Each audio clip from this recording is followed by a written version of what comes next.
They don't cry for help. They don't always even know they need it. After the age of 70, a mental breakdown doesn't come with loud alarms. It slips in quietly, like a fog in the early morning. One day, your father, who always read the morning paper, can't follow the headlines. Your neighbor, who used to tend the garden, now lets the weeds grow tall. Your aunt, once full of stories, goes silent in the middle of dinner. And no one calls it what it is. They call it just aging, but sometimes it's not. A mental breakdown after 70 is rarely spoken about, but it's real. It shows up as withdrawal, confusion, shame, even apathy. And in many cases, it's overlooked until it's too late to reverse. In this episode of Elderly Reflections, we explore what this looks like, not through theory, but through real stories from seniors across the U.S. And we'll listen to their words, their silence, and the subtle signs they leave behind, because understanding what's really happening behind the stillness could be the key to saving a life or a piece of someone's soul. Subscribe to Elderly Reflections for honest stories, senior health insights, elderly wisdom, and life lessons that inspire reflection and action. Breakdown in seniors rarely starts with a bang. It creeps in through tiny cracks, so subtle that even close family members mistake it for just old age. But make no mistake, the mind, like the body, has limits. And when those limits are pushed, ignored, or misunderstood, the damage can be life-altering. In this part, we'll break down 5 early warning signs of a mental breakdown after 70. Through real examples of elderly individuals across the US and Europe, each sign comes with a true story, a face, a voice, a lesson. It usually begins with a silence that wasn't there before, a subtle pulling away from the world. Ruth, 79, from Manchester, England, used to be the heart of her knitting circle, always the first to arrive, bringing not only fresh scones but her warmth, her wit. One spring, she just stopped coming. Her daughter Helen noticed the change. Ruth would answer calls, but her voice had dulled. "I just feel tired," she said. "There's nothing to talk about." It wasn't fatigue, it was emotional retreat. A geriatric psychologist later diagnosed late-life depression, triggered by the recent loss of her best friend. Ruth hadn't cried, hadn't spoken of the grief. She had simply withdrawn. This kind of social withdrawal isn't just about aging or being tired. It's one of the first signs that something is shifting deep inside. Pain that isn't spoken often chooses silence as a hiding place. In seniors, that silence can be long and devastating. If someone you love starts turning down invitations, stops answering the phone, or avoids even small interactions they used to enjoy, don't assume they just want peace. Their silence might be a quiet cry for help. Then comes confusion, not just forgetting where they placed their glasses, but forgetting where they were going or why they started talking in the first place. Walter, 82, from Ohio, had always been sharp. He managed his bills and meds meticulously, even post-retirement. But after his wife passed, he began to lose his rhythm. His son received 3 phone calls in 1 hour, each with the same question: "What day is it again?" and confusing his granddaughter's name with his late wife's. Medical tests showed no dementia. Instead, it was complicated grief when deep, unresolved loss hijacks both memory and mental clarity. This isn't about the brain failing, it's about it protecting itself from emotional overload. The mind blurs timelines when the heart can't make sense of absence. In elderly reflections like Walter's, forgetfulness isn't always a medical emergency. Sometimes it's the soul's way of buffering unbearable pain. Some seniors don't forget, they fixate. Giovanna, 76, from Florence, Italy, survived a house fire in her 30s. She never spoke of it. Decades later, after a minor fall, her fear reignited. She began checking the stove once, then again, then 20 times. Her granddaughter found her still in the kitchen at 3 a.m., whispering numbers under her breath. These repetitive actions weren't just habits. They were rituals born from anxiety. Elderly people often lack the emotional vocabulary to explain reawakened trauma. So instead, they show it through compulsive behaviors that grow more rigid with each day. If a senior suddenly becomes obsessive, neat to the point of distress, or repeats actions endlessly, we must ask not what they are doing, but what they are fearing. And sometimes the breakdown shows up not in what they do, but what they no longer do. George, 81, a former Navy man from Wisconsin, always took pride in appearance. Shirts pressed, beard clean, boots shined. But after a knee surgery left him mostly homebound, his daughter noticed something had shifted. He wore the same robe for days. His apartment had a sour smell. Mail piled up on the floor. "Why aren't you taking care of yourself?" she asked. George looked up, eyes tired, and replied, "What's the point? That one sentence said it all. When a senior stops brushing their teeth, changing their clothes, or bathing, senior health professionals warn that hygiene neglect in elders is a strong signal of a deeper mental health struggle. One that requires more than soap and water. It requires a sense of meaning, a reason to care again. The last signal is subtle, yet deeply telling. A change in sleep and appetite. Doris, 77, from Toronto, used to wake before sunrise, bake fresh bread, and read the newspaper cover to cover. But then the morning stretched longer. She slept until noon, picked at toast, and barely moved through the day. Her grandson found her one night watching TV long past midnight. The remote clenched like a lifeline. She wasn't sleeping. She wasn't eating. She wasn't grieving any one thing, but she had lost the last of her lifelong friends. A therapist described her condition as disengagement syndrome, a quiet emotional fading that often follows multiple social losses in late life. Doris eventually found some relief in a weekly storytelling circle for seniors, where she shared memories, laughter, and pain with others who understood. Her appetite slowly returned, not just for food, but for life itself. These late-life changes in appetite and sleep aren't just random. They are tied directly to the mental state of the person. A senior who sleeps all day or skips meals isn't lazy or stubborn. They might be emotionally starved, searching for connection or meaning without even realizing it. These 5 signs: social withdrawal, memory confusion, obsessive behavior, hygiene neglect, and sleep/appetite change, don't always scream breakdown, but they whisper it. And if we listen closely, if we act gently but deliberately, we can catch our elders before the silence becomes permanent. Elderly reflections teaches us that breakdowns in older age rarely explode. They fade, quietly, sometimes gracefully, into the background of routine. But that's exactly why they're dangerous, because we might not notice until it's too late. Mental decline in the later decades of life rarely happens in isolation. It's not caused by just aging as many assume, but rather by a web of emotional, physiological, and social stressors, quietly accumulating beneath the surface. To truly understand why some seniors break down, emotionally, mentally, and even physically, we need to look deeper. In this part, we explore 5 unconnected causes that often trigger or accelerate mental breakdowns in people over 70. Through their stories, we learn how suffering hides behind smiles, how decline can wear a familiar face, and how we might intervene if we only knew what to look for. It often starts with one loss too many. By the time someone reaches their late 70s or early 80s, they've already said goodbye to more people and places than most of us will ever know. Walter, 82, had always been the composed one in his family. An accountant by trade, a calm presence by nature. But after losing his wife of over 5 decades, something in him unraveled. First, it was named, then time, then entire days seemed to blur. He forgot his granddaughter's birthday.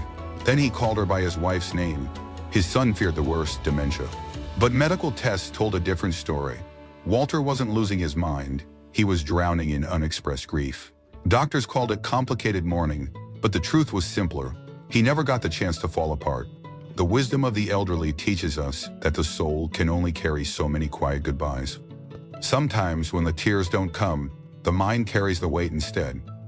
As the years stack up, the world grows quieter, and that silence becomes dangerous. Ruth, 79, once lived for her knitting group in Manchester.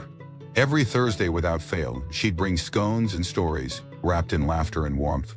Then, slowly, the group thinned. One friend moved, another passed away. Eventually, the table had only one chair filled. Hers, but she stopped going. Stopped answering calls, stopped smiling even for her daughter. "What's the point?" she asked once, her voice barely a whisper. That's when Helen knew this wasn't just sadness, it was something deeper. Studies have shown that loneliness in seniors doesn't just hurt the heart, it shortens life. It mimics illness, deepens depression, and clouds memory. In Ruth's case, the lack of connection became a slow suffocation.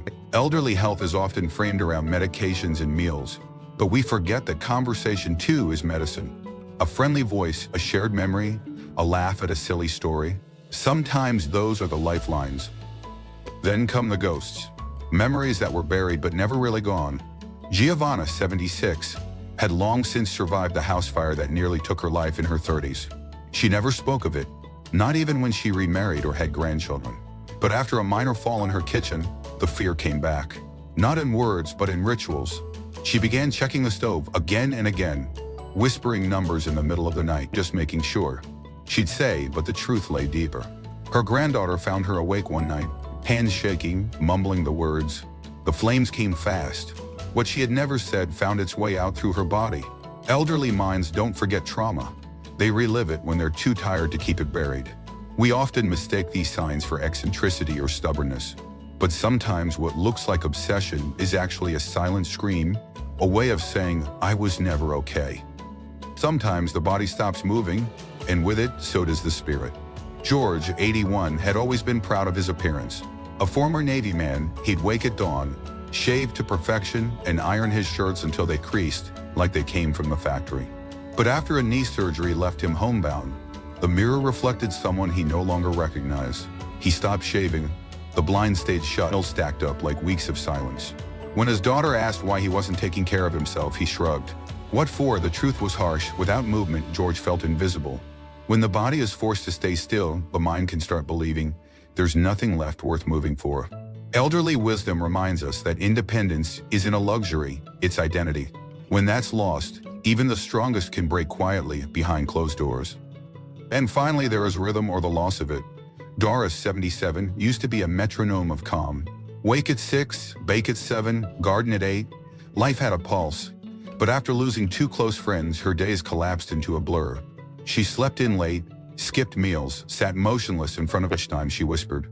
But time, when unstructured, becomes heavy. Routine isn't just routine, it's reassurance. When Doris joined a storytelling circle for seniors, where they laughed, cried, but with even the smallest routines, we can bring someone home to themselves again. In all these stories, Walter's grief, Ruth's isolation, Giovanna's trauma, George's stillness, Doris's disconnection, we see different faces of the same silent storm. A storm that doesn't shout, that doesn't always announce itself in hospital visits or dramatic events. It creeps in through habits changed, routines broken, connections lost. Elderly reflections teach us to look again, to ask not just, but what have you lost or what hurts? Because sometimes the real answers are the ones that don't get spoken aloud. Not all storms announce themselves with thunder. And not all healing begins with medicine. For many seniors, the journey back from a mental breakdown isn't a straight path, but a slow return to meaning. After 70, the tools to heal are different. You don't just bounce back. You find new ground beneath your feet, one step at a time. Take Walter, who lost his wife and began slipping into forgetfulness. At first, his son thought it was dementia. But after doctors ruled that out, a psychologist gently introduced Walter to a grief group for older widowers. The first week, he said nothing, just sat with arms folded. But the second week, a man across the circle shared a story about losing his partner of 60 years, and something in Walter's eyes flickered. That's how it felt, he whispered. It was the first full sentence he'd spoken in days. Over months, Walter began writing letters to his wife. Not to sin, just to say what was left unsaid. Eventually, his son noticed. Walter was calling on time again, remembering birthdays, cooking small meals. The mind didn't fix itself. It reconnected, through grief that was finally given room to breathe. In Canada, Doris Puanka was routine to collapse, found salvation in the smallest of rituals. A weekly storytelling circle at the senior center. At first, she resisted. No one wants to hear old stories, she said. But on her third visit, someone mentioned the summer of 65, and Doris laughed. I remember dancing barefoot in the kitchen, she said. That moment, that was healing, because memory is more than nostalgia. It's how the elderly reclaim identity. Storytelling therapy, now widely used across Europe and the US, helps seniors like Doris locate themselves in time again. Each shared story, each memory spoken aloud, is a thread tying them back to who they are. In Italy, Giovanna's obsessive rituals after her trauma returned were addressed not with pills, but with guided memory work and music therapy. A local therapist discovered that playing 1960s Italian ballads helped her relax. One afternoon, while Volare played softly in the background, Giovanna admitted for the first time that she had never talked about the fire. Not once in 40 years. Through tears, she said, I thought if I didn't speak of it, it wouldn't be real. That week, her stove checks dropped from 20 to 5, and within months, they were gone altogether. It turns out healing doesn't always begin with logic. Sometimes it starts with a melody. And then there was George, the Navy man. He thought dignity was lost with the limp in his step. But when his daughter invited him to volunteer at a veterans coffee morning, just once a week, something changed. The first time he came in sweats, the next a press shirt. The third, he brought an old story from his ship days. Others listened, they laughed, they nodded. And George stood taller. That group didn't cure his pain, but it gave him something even more powerful than medication. A role. Seniors need roles. Not pity, not just care, but the chance to matter again. Volunteering, mentoring, even reading to children. These are not small things. They are lifelines. They remind someone that they're still needed, still seen. Technology too plays a part. In Germany, a woman named Brigitte found connection through a tablet gifted by her grandson. At first, she only used it to video call on Sundays. But soon she discovered a digital group of senior gardeners. They shared tips, photos, jokes. Brigitte began waking early again to check in. Research shows that even light digital interaction can reduce elderly loneliness and improve cognitive stimulation. The screen didn't replace family, but it gave her a sense of agency, of reach, of belonging. And when it comes to the body, movement is more than exercise. It's emotional activation.